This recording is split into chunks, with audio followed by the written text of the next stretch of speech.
एक प्रश्न माझ्या मनात आहे की खरा वारकरी कोण, कुणाला खरा वारकरी म्हणायचं? या शेतीप्रधान देशामध्ये शेतकरी सुखी आहे का? खेटेवाले माणसं कोणच दिसत नाही. तर आता ह्या टोप्यात कालांतराने आज 10 वर्षानं 50 वर्षानं असतील का? महाराष्ट्राला परंपरा लाल मातीची, बैलगाडीच्या बारीची आणि पंढरीच्या वारीची. नमस्कार, मी सचिन शिंगाडे. आपण चालतोय पंढरीची वाट. आपल्यासोबत काही वारकरी आहेत, आपण त्यांच्याशी गप्पा मारूया. नमस्कार. रामकृष्ण हरी. रामकृष्ण हरी. हातात धरायचे. काय तुम्ही कुठून आला, तुमची ओळख सांगा. मी एकुरगा तालुका जिल्हा लातूर इथून आलेलो आहे. माझं नाव हरिभक्तपरायण प्रभाकर महाराज रोडके एकुरगा. आता आम्ही 25 तारखेपर्यंत पंढरपूरमध्ये पोहोचतो. 25 तारखेला एकादशी आहे. एकादशी आणि द्वादशी 26 तारखेला आहे. 26 तारखेला द्वादशीचा काला करतो आणि काला प्रसाद घेऊन मग पुन्हा आम्ही आमच्या गावाकडे प्रस्थान करतो. ओके. किती वर्षापासून तुम्ही वारी करता? आता मी जवळपास 17 वर्षापासून वारी करतोय. ओके. काय अनुभव आहे तुमचा? ह्या वारीचा अनुभव सांगायचा म्हणजे सांगाल तितका थोडा आहे, ऐकावा तितका कमी आहे. बरं का? कारण ही वारी म्हणजे अशी आहे की ही एक आपल्या महाराष्ट्राची थोर परंपरा आहे की जी परंपरा साक्षात तुकाराम महाराजांचे लहान सगळ्यात कनिष्ठ चिरंजीव जे की नारायण महाराज म्हणतात, त्या नारायण महाराजांनी ही वारी चालू केलेली आहे. म्हणून ह्या वारीची परंपरा खूप जुनी आहे. पहिल्या प्रथम नारायण महाराजांनी माऊलींच्या पादुका आणि तुकाराम महाराजांच्या पादुका आपल्या गळ्यामध्ये घेऊन ही वारी चालू केलेली आहे. म्हणजे याला खूप परंपरा जुनी आहे. मला एक महत्त्वाचा प्रश्न विचारायचा आहे. हां आता लाखो वारकरी पंढरपूरला निघाले. हां अनेक जण पोशाख केलाय, हां मी फेटा घातलाय, होय. काही जणांनी झेंडे घेतले, हो मृदंग, हा. टाळ्या वाजवत हा. सगळेजण गजर करत पंढरपूरला चालले. हो. पण एक प्रश्न माझ्या मनात आहे की खरा वारकरी कोण, कुणाला खरा वारकरी म्हणायचं? खरा वारकरी तोच आहे की जो पंढरीची वारी करतो, आळंदीची वारी करतो, देहूची वारी करतो, 15 दिवसाची एकादशी करतो आणि सोमवार व्रत करतो. हा जो नित्यनियमानं करतोय म्हणजे वर्षाच्या 24 एकादशी आणि 5 पर्वकाळ सांगितलेले आहेत. 5, 24 आणि 5, 29 म्हणजे 29 असे जे पर्वकाळ वाऱ्या करतो त्याला खऱ्या अर्थानं वारकरी आपण म्हणू शकतो. ओके. हां. आजकाल जे जगामध्ये लोकशाहीमध्ये चाललंय, हा. राज्यामध्ये, देशामध्ये, हां. त्याबद्दल काय सांगचाल? म्हणजे आता- लोकं कसे आहेत? संतांच्या विचारासारखी लोक वागतायत का? बिलकुलच नाही. संतांच्या विचाराकडं कुणाचंच लक्ष नाही. आणि संतांच्या तर विचारानं जर सगळे वागले तर ह्या आपल्या या देशामध्ये भ्रष्टाचार होणार नाही, पुन्हा महागाई होणार नाही, किंवा ही जी काय स्पर्धा आहे ती स्पर्धा होणार नाही. अशा प्रकारची ही सध्या वृत्ती चाललेली आहे. सध्या लोकांची वृत्ती काय चाललेली आहे? स्वतःचं पाहणं, दुसऱ्याकडे कुणाकडे लक्ष नाही. मग तो गावातला सरपंच असो या कुणीही असो, गल्ली ते दिल्ली अशा प्रकारची अवस्था झालेली आहे. हां. खऱ्या अर्थानं आता हा शेतीप्रधान देश आहे. हो. पण या शेतीप्रधान देशामध्ये शेतकरी सुखी आहे का? शेतकरी सुखी बिलकुलच नाही. शेतकऱ्यासारखा तर दुःखी कोणीच नाही. शेतकऱ्याला राजा का म्हणतात मला तेच कळत नाही. राजा बहुतेक ह्याच्यासाठीच म्हणत असावे कारण शेतकऱ्याच्याच जीवावर सर्वजण जगतात. हो. शेतकऱ्याला राजा म्हणायचं आहे का? हां. सिगरेट बनवणारा श्रीमंत आहे, दारू बनवणारा श्रीमंत आहे, पण ज्याच्या अन्नावर सर्व दुनिया जगते तो शेतकरी मात्र कष्ट करून खूप खूप खूप हालाकीचं जीवन जगतोय. एकतर निसर्गाच्या अशा लहरीपणामुळं शेतकऱ्याचं जीवन फार विचित्र झालेलं आहे. आणि कसा तरी करून कष्ट करून तो माल पिकवतोय आणि शेवटी भाव करायचं दुसऱ्यांच्या हातामध्ये आहे. हां. कारण शेतकऱ्यांच्या मालाला भावच नाही. उत्पादन आधारित भाव जर दिला तर शेतकरी सुखी होईल. बरोबर. पण तसं काय मिळत नाही. शेतकऱ्याचे माल जे आहे ते जसं की 10 वर्षापूर्वी जसा भाव होता तशाच प्रकारचा भाव आज आहे. आणि 10 वर्षापूर्वी खताच्या किमती काय होत्या आणि त्या आज काय किमती आहे त्याची जर तफावत बघितली तर शेतकरी कसा सुखी होईल सांगा बरं? म्हणजे एका बाजूला शेतकऱ्याला राजा म्हणायचं, हां. आणि त्या राजाचे जेव्हा ह्यांनी महाराजा व्हायचं. हो हो हो. तसंच आहे, तसंच आहे. बघा ना, शेतकऱ्याच्या शिवाय शेतकऱ्यावर सर्वजण बाजारपेठा सगळ्या अवलंबून आहेत का नाही? बरोबर. हां. तुम्ही जर एक गावातल्या वारीमध्ये लाखो वारकरी आहेत, सगळ्यात जास्त शेतकरी आहेत. हो. नोकरदार वर्ग कमी आहे, तुरळक आहे. तुरळक आहे. हां. ग्रामीण भागामधूनच आलेले सगळे वारकरी आहेत. हा. की ज्यांचा विठ्ठलावर पूर्ण भरोसा आहे, हा. श्रद्धा आहे, भाव आहे, भक्ती आहे त्यांच्या अंतकरणामध्ये, हा. आणि तोच आपल्याला सुखी ठेवतो अशी वारकऱ्यांची नितांत गाढ श्रद्धा आहे. बरोबर. आणि म्हणूनच त्या माऊलीच्या मागं, तुकाराम महाराजांच्या मागं आपला एवढा जनसमुदाय तुम्हाला चाललेला दिसतोय. बरोबर. हां मला अजून एक विचारायचं आहे की हां पूर्वी लोक आपला पोशाख कसा असायचा की धोतार असायचा, म्हणजे हां हां हा धोतार तीन बटणी शर्ट तुमच्यासारखा सेम, हां हां परंतु तुमच्यासारखी पोशाख आता फार कमी झालाय.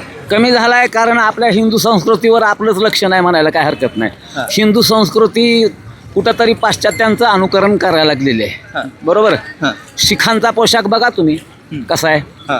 आणि आता मुस्लिमांचा पोशाख बघा तुम्ही, हां. तोही त्यांच्या धर्माला अनुसरूनच आहे ना. बरोबर. शिखाचा पोशाख त्यांच्या धर्माला अनुसरूनच आहे ना. हां. मग हिंदूचा का पोशाख आपण बदललाय? बरोबर. याला जबाबदार कोण आहे? आपणच. बरोबर. हां.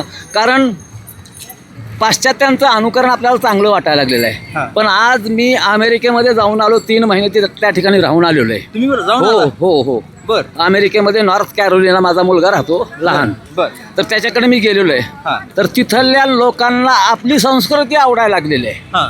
ते ज्ञानेश्वरी वाचायला लागलेले आहेत, गीता वाचायला लागलेले आहेत. त्या ठिकाणी मंदिर बांधलेलं आहे, त्या मंदिरामध्ये मी जाऊन आलेलो आहे, दररोज दर्शन घेऊन आलेलो आहे. हां. गणपती पण उत्सव त्या ठिकाणी करतात, नवरात्र उत्सव त्या ठिकाणी करतात, विठ्ठल रुक्माईची सुद्धा आषाढी पालखी काढतात. हां. काय आषाढी एकादशी ज्या दिवशी आहे हां. त्या दिवशी माझा मुलगा विवेक हां.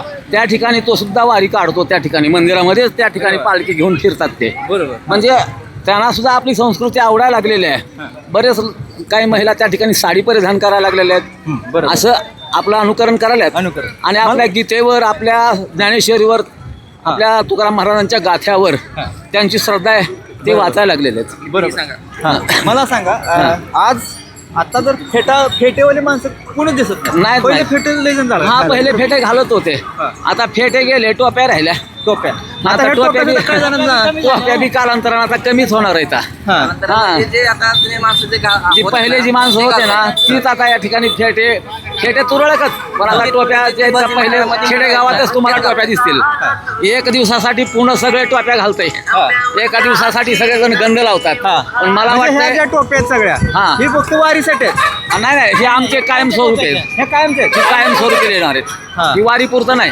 हां. हां हां, वारी पुरतं नाही. बरोबर. बरोबर. आमचे वारकरी म्हणजे हे कायम स्वरूपी टोपी घालणारे. बरोबर. आता मला सांगा, हां. आता हळूहळू बदल होत चाललाय. हां आपल्या वेशभूषात सुद्धा बदल होत चाललाय. हां हां. हां तर आता ह्या टोप्या कालांतराने आज 10 वर्षानं 50 वर्षानं असतील का?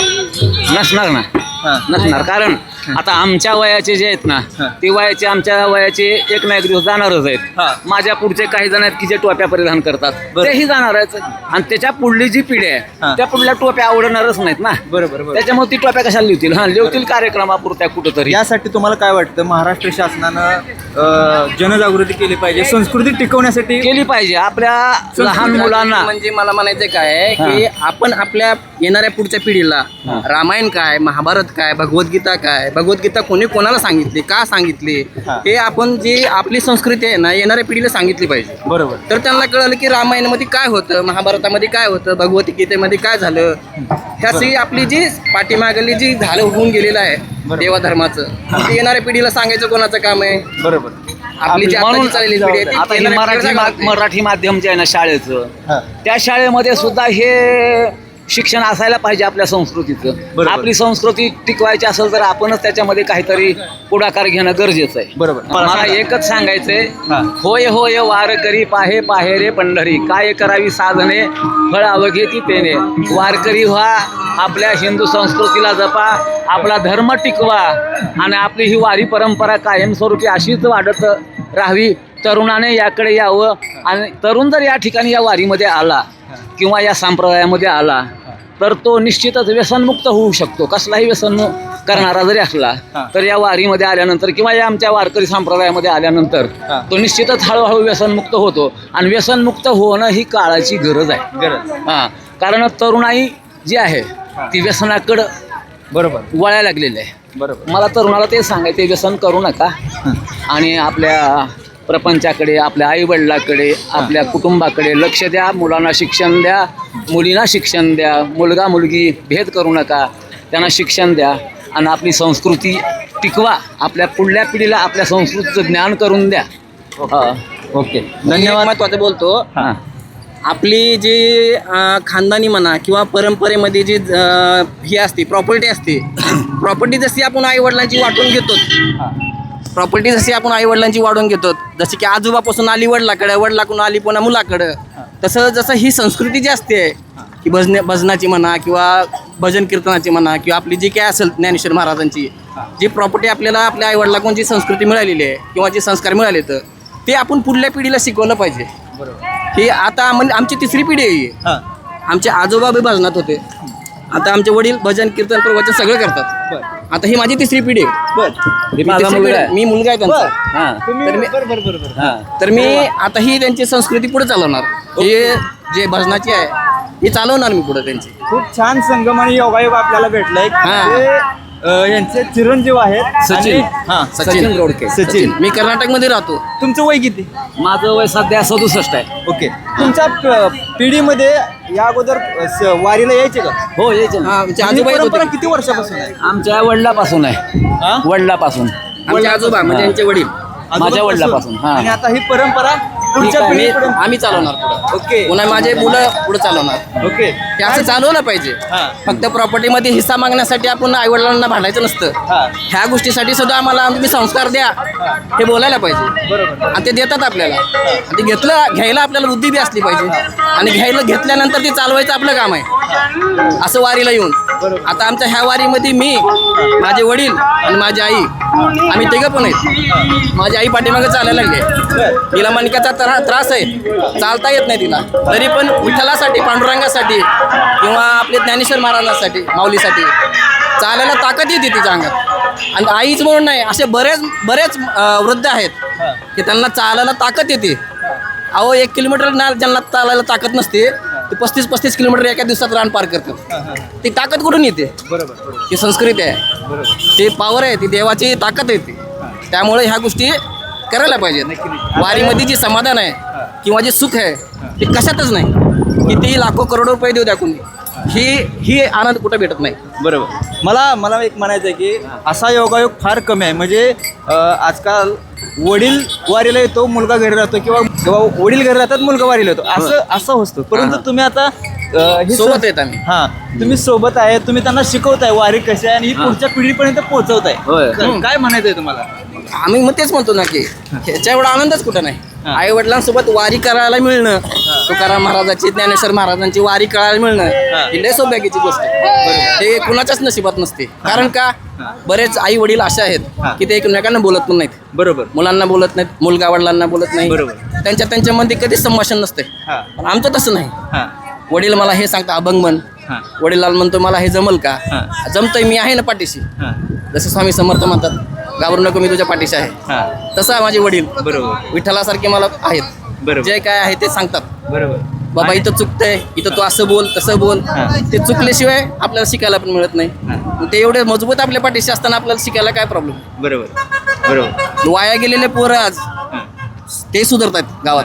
बरोबर. बरेच आमच्या गावातले भजनी मंडळातले पोरं आज नवीन आहेत की गावामध्ये भजनी मंडळ, प्रवचन कीर्तन ह्या गोष्टी आटोक्यात आल्या होत्या. आता सध्या वारीमध्ये माझ्या 1-2-3 मुलं असे आहेत की जे ऑलराऊंडर होते.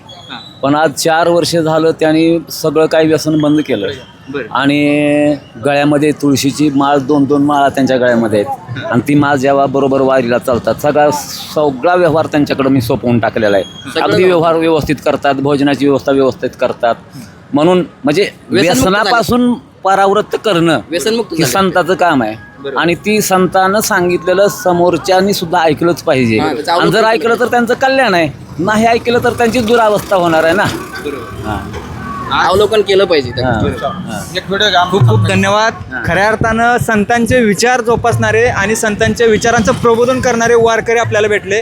अशाच वारकऱ्यांशी आपण गप्पा मारणार आहे, त्यांच्या मनातलं जाणून घेणार आहे. आणि योगायोग कसा आहे बघा की आई वडिलांसोबत वारी करण्याचा योग या माऊलीला आलाय आणि त्यांनी त्यांचा अनुभव देखील सांगितला. भेटूया पुढच्या व्हिडिओमध्ये. आवाज माणदेशाचा, माणदेशातील प्रत्येकाचा.